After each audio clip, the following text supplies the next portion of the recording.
Svečana sala grada Užica bila je sinoć puna Užičana koji su hteli da čuju i podrže plan Vuka Jeremića kada je u pitanju njegova kandidatura za predsjednika Srbije. On je ovom prilikom istakao šta je upravo njegov razlog za ovaj korak.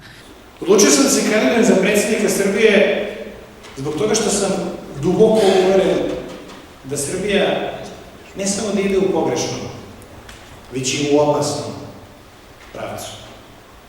I da ukoliko ne stanemo na put danas tom propadanju, da će posledice za nekoliko godina koje su pred nama biti izuzetno teške i da će biti gotovo nemoguće otkloniti posledice onoga što će se dogoditi.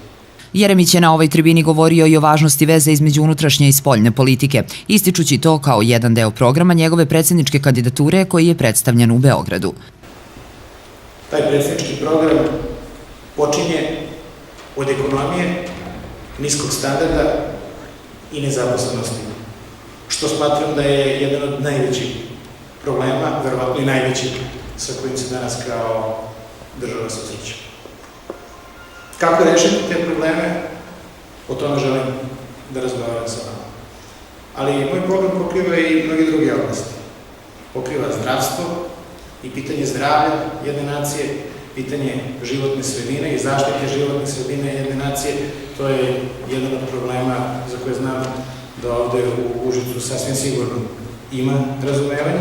Vuk Jeremić, kako je rekao, veruje u svoju predsjedničku pobedu jer se njegov program odnosi na probleme građana.